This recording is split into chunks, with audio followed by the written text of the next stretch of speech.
Doctor Who, Season 1, Episode 20. Hi, everyone, and welcome to Season 1, Episode 20 of Revolutionary War Rarities, the podcast from the Sons of the American Revolution. My name is Jim Griffith. And my name is Joe Maples. The year was 1826, and most of the town of Warrenton, Georgia was upset over the passing of gentle Dr. David Bush, who was in his 80s.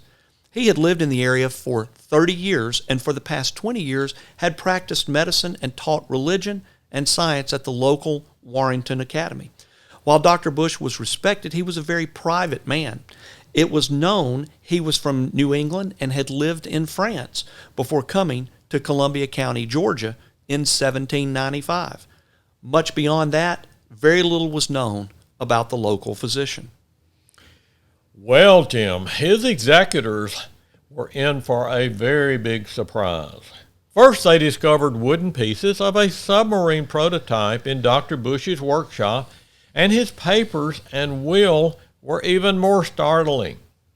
They find that Dr. Bush wasn't really Dr. Bush at all. He was, in fact, a well-known inventor. Once a member of the Continental Army's Corps of Engineers, Dr. Bush, let's call him that for now, was born August the 30th, 1740 in Sayhook, Connecticut.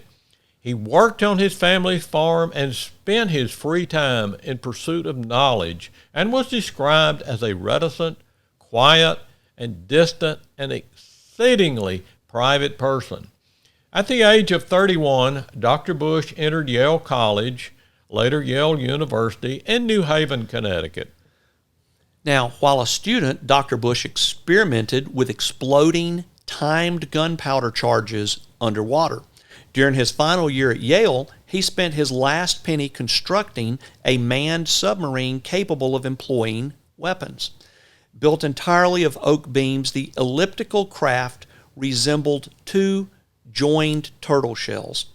Thus, the craft was given the name the Turtle. The turtle did not resemble that animal, but rather a huge walnut, 7.5 feet tall and 6 feet wide at the center, made of oak reinforced by iron bands. A single operator entered through the now familiar type of airtight hatch at the top, sat on a stool inside the vessel, and maneuvered the machine with hand-cranked propellers, a large one at the front and a small one at the top, and a rudder at the back. The turtle could float on the water's surface and pump in fresh air through a special leak-proof intake valve before submerging. The operator could only keep the vessel underwater until the fresh air became stale. Although Bush had some help with the various apparatus of his craft, the overall design and many of the details were entirely of his own creation.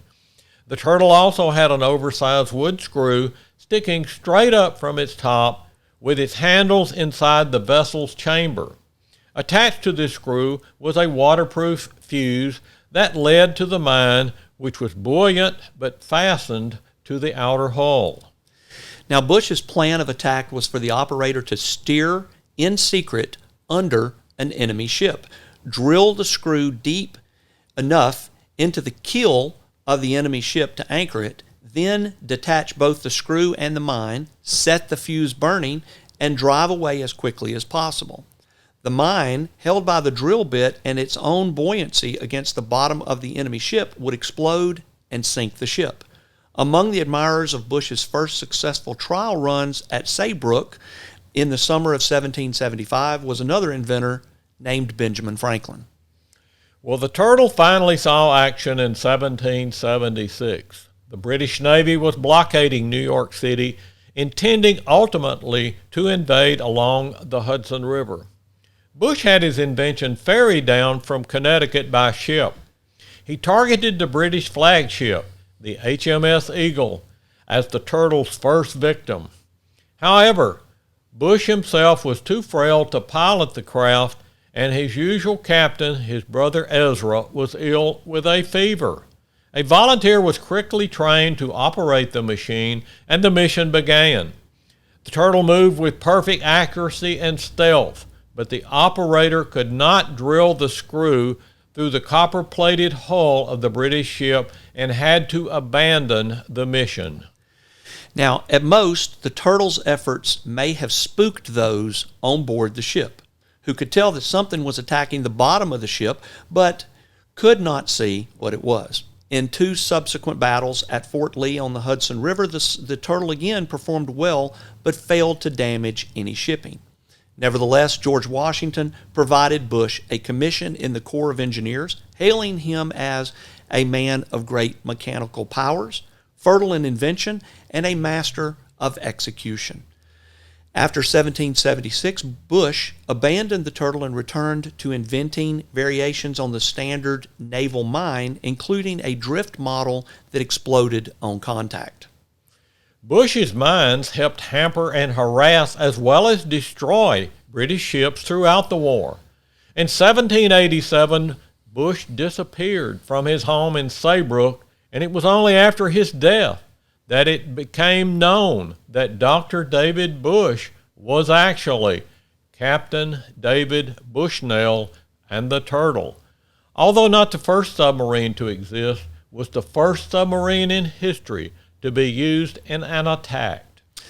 So, today we salute Captain David Bushnell and his Turtle. Although the Turtle had no success in its attacks during the Revolutionary War, Captain Bushnell nevertheless contributed mightily in hampering British warships through his use and improved designs of naval mines, and for that, we are thankful.